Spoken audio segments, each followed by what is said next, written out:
Yes, we are back. Welcome back to A Very Live Steve here. And what we're going to end up doing is we're talking about playing with Tinkercad, design and print a 41-hole paintbrush stand. Yes, for those people who don't know, I do a little bit of painting of miniatures. I'm no pro, but in my short career of painting miniatures and learning to paint, I got these and I got a bunch more. And so what I ended up doing is going onto the interwebs to find a paintbrush stand that would accommodate all the different paintbrushes that I have. Probably more than I should have. But I found some, but they didn't have enough holes to hold all the paintbrushes that I have. So I decided, hey, there's this thing called Tinkercad.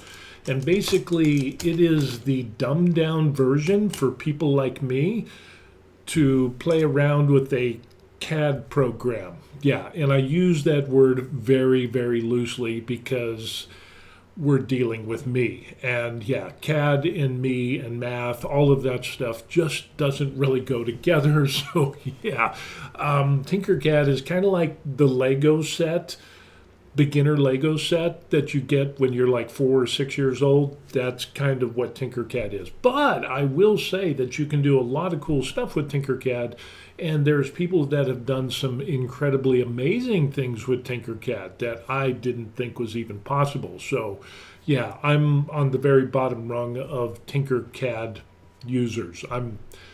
Look down at the bottom. I'm there with the shovel digging the hole. So anyway, I decided I was looking around for a paintbrush holder and I couldn't really find one. So anyway, what I wanted to do is kind of showed you what I found and then what was an inspiration for me to play in Tinkercad and what I'm printing out right now.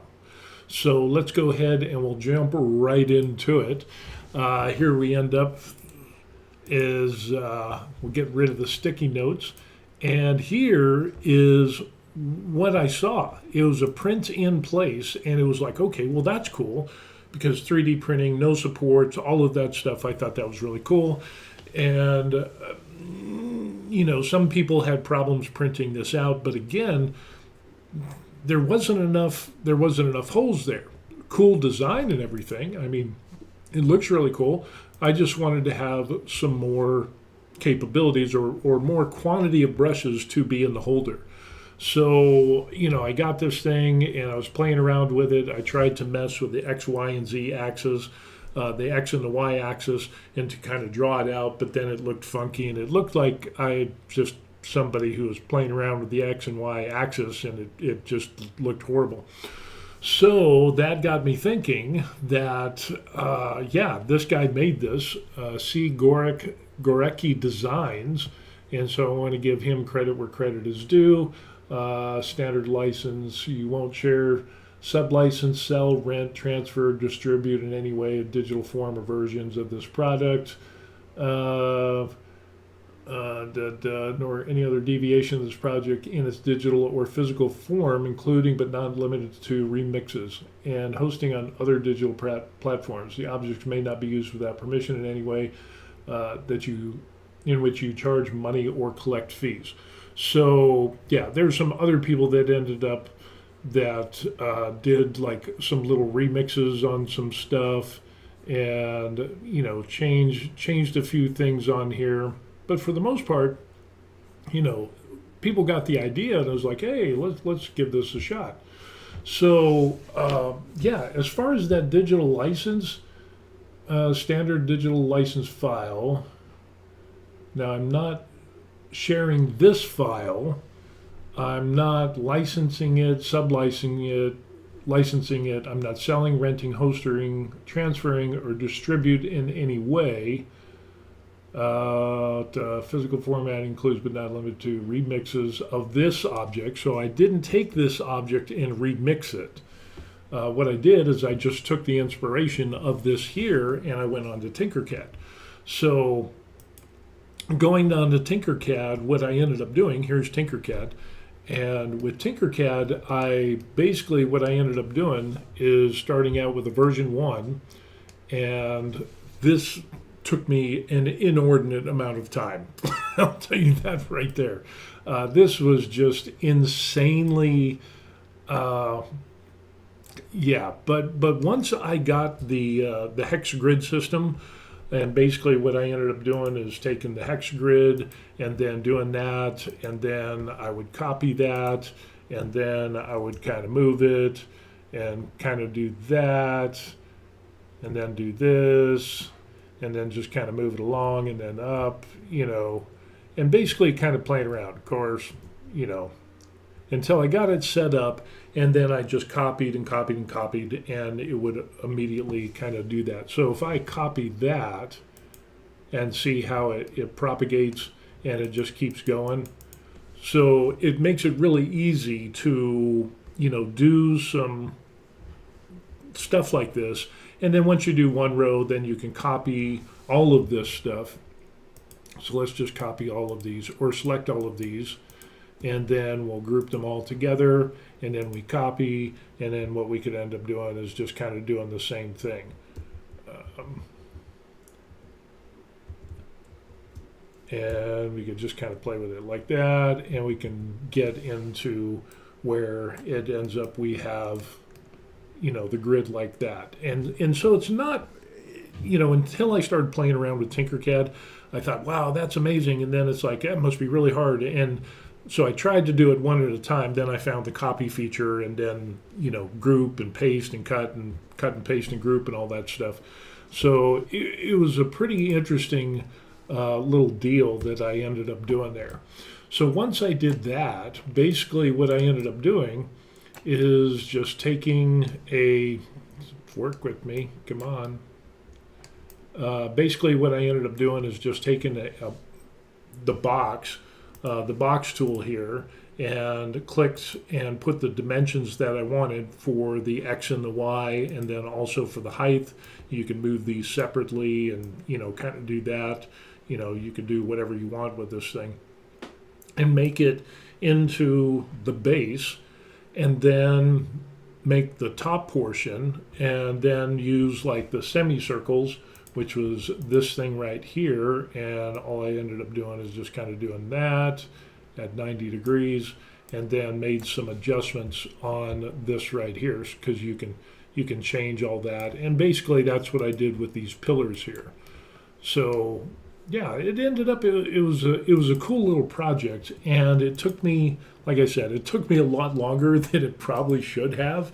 But once I got that down, and I'm actually printing this one out right now, so as the first test piece. And then as that was printing out, what I ended up doing is, here's the version 2. So what I ended up doing here is adding this little channel, because we had so much material there, and I was like, hey, let's add a little channel that you could put a paintbrush in there. And then we continued on, and I don't think there's any difference between that one and that one. So that's the same. And then we did one where we put a channel in the back on the top there, and then we still have the channel in the bottom. And then we have this one here, which has the channel in the bottom, channel on the back top, and then on the front. But I don't know if that's going to be something I would want. I'm thinking probably just this one here. Let's just make this a different color, just to, ooh, that's a nice color. I think that's good enough right there, because, you can throw in, so 40, if you count all the holes, it's 41, 42. This would be a 43 paintbrush holder thing. And maybe you could put pens or pencils and do that. So with that, yeah, it's just kind of some cool stuff that you can do with Tinkercad. And like I said, I have zero experience with CAD or anything, so I stumble through all this. And like on this one here, you can see I got the square corners. And then what I did is kind of adjust the corners and cut those off so they wouldn't be so sharp. And, I'm sure you could round that out better. I don't know how to do that, but at least not yet. But I figured this would be a cool little paintbrush holder. So a lot of props goes to the C. Gorecki Designs, who gave me the inspiration for that. And yeah, they say imitation is the ultimate form of flattery, or flattery is the ultimate form, whatever it is. Imitation is kind of a cool thing, because what we can end up doing is, let me see, is that, I'm clicking on some stuff. Okay, stop there. Imitation is the best form of flattery, or whatever it is. So I definitely wanted to give props and credit to that person. And, then I saw some other paintbrush designs, and I was like, I'm just not really, I'm thinking it's 3D. I wasn't really seeing that. And so what I ended up doing is going through and eventually doing this, as you can see here. And I actually imported the model from Tinkercad. And you can see we got some supports there because we have the little channel in there. I think that's the one we're doing. Yeah, it's got the channel in there. So yeah, that's what we got going on right now. So with that, I think what we're going to end up doing is going through. Man, that's power hungry. You know this little glitch in the system there? Yeah, that was because it's running hard on my Mac. So, since I got a bunch of paintbrushes and I did the Tinkercad thing, let's go take a look at how this is printing out. Now, I've got my little camera here, and we're going to switch over to this so we can get that freaky view. Whoa! Okay, and let's see. Yeah, we'll try our best here because I can't really monitor what we got going on. There, hopefully this comes into play. But there is the Reality K2 Plus, but there's CFS. And if you take a look, we are about 67% done for our print. I don't know how well this is showing up on the camera, but it's doing pretty good. And again, this is just the test version that we're doing. So we'll see how that goes. And again, I'm not sure because I can't see anything on my phone as it's being a remote camera. So, but yeah, we'll see how this goes. So far it looks pretty good. Don't need supports for the hexes, which I was kind of amazed with. And we're using, I think, a 0.18 or 0.16.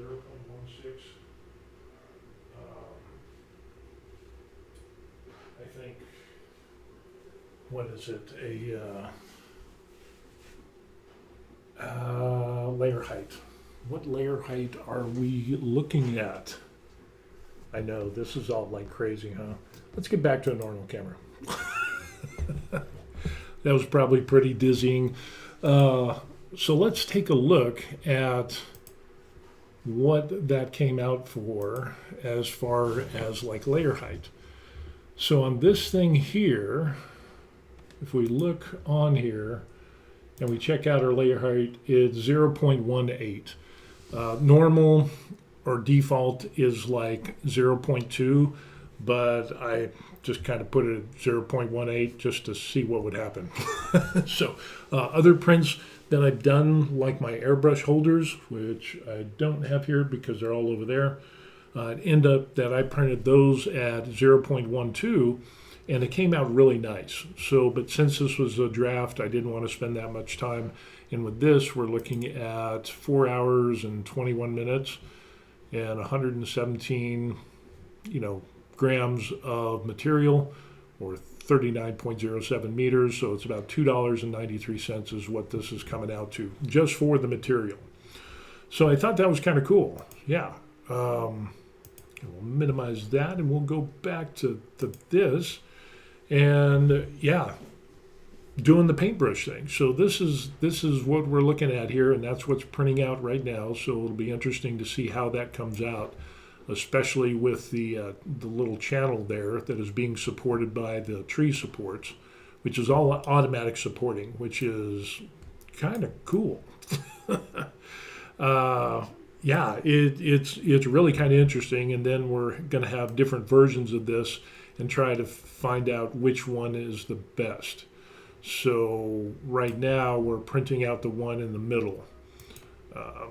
That's what's printing out, and we'll see how that goes. I don't know if I'll do some other ones, but if this one prints out well, then what I'll end up doing is probably, and I posted this stuff on what is it, the Creality Cloud Print whatever thing.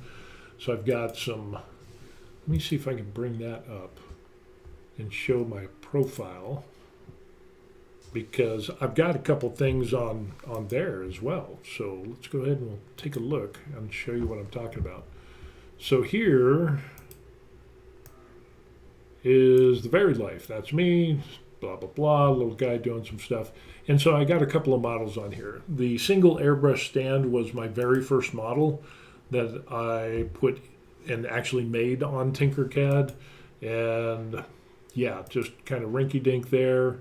I think that was 0.2 or 0.12, whatever it was. I'm still kind of playing with that. Where did all my stuff go? There we go. We're back. So yeah, some little supports on there. It ends up working. It's good. And these are made not to be standalone airbrush stands, but use a, as you can see down here on the bottom, it has some 3M double-sided tape. So that's what it was for, to go on top of my airbrush little unit there. So airbrush blower fan vent thingy. So yeah, it kind of worked out kind of good. And you can see the, ooh, it even has the preview. Check that out. It's all pro-like. So that's a little rinky-dink little thing I made. And of course, you know, there's some, you know, there's obvious problems with it. It's not as crisp and clean as you know, some other things could be. But I was pretty happy with it. And then, what was the other one? I did another variation of that where it does provide a stand. So when you put your airbrush in there, it ends up that it'll hold it, and you don't have to have, you know, 3M tape on the bottom. It just sits and holds it. Pretty exciting, huh? So yeah, and we just showed some of the pictures because I still don't know. Yeah, this one is 0.12, which should be the other one as well. And I think I need to edit that. Edit. How do I edit this? 0.12. Okay. And I guess we just save that. There we go. Cool. So that's what, I guess I got to check in. Yay! Do that. But yeah, that's what we ended up doing. We've got 2 models up there, and this will be the 3rd if this prints out okay. So yeah, that's what we got going on. Some pretty cool stuff. And like I said, just it's neat having a 3D printer and then messing around with Tinkercad to be able to make some functional stuff like paintbrush holders. That I have way too many paintbrushes. But it's a cool, fun little journey that I'm going on. And so if anybody has any hints, tips, or tricks with Tinkercad, let me know about that. If there's some playlists on YouTube that you know that are really good, or you yourself have made some really cool videos on Tinkercad. Now it has to be like Tinkercad for dummies because you're dealing with me. Like I said, it took an inordinate amount of time to do the airbrush stand. It was just like days, countless hours. It was just like, oh my gosh, I feel so stupid. So if you have anything like that, I would really appreciate that. And with that said, please like and subscribe to the channel. I would really appreciate that. That would help out the most. So yeah, if you learn anything or enjoy anything that I'm doing, please like and subscribe to help with the algorithm and all that. And one of these days I'll try to monetize my channel. If you do like my content so much that you feel the urge to buy me a coffee, there's a link in the description box down below that you can also see right there. And with that said, these are some people that have bought me coffees, and I have much respect for them. And if you do the same, I'll have much respect for you. So, yeah, that's what we got going on there. Coffees and lattes, everybody knows. If you don't know, I love making my own espressos and lattes, so we kind of got that thing going on. So yeah, there you have it. Doing some Tinkercad, doing some 3D printing and testing, and yeah, enjoying life. So with that, I'm gonna get back and play around with some more drawings and crayon work, and see if I can translate that into Tinkercad ease. And with that, I'll let you go. So hey, your job is to put into the comments section, what do you think about Tinkercad? What do you think about 3D printing and building and making stuff? Is it cool? Is it just meh? Or you hate it? Put that in the comment section. I'd really like to see what you think about all this stuff. So with that being said, we're going to let you go. Steve, the retired American expat here in Korea, signing off, and we'll see you on the next video. Peace. Yeah, good stuff. I like it.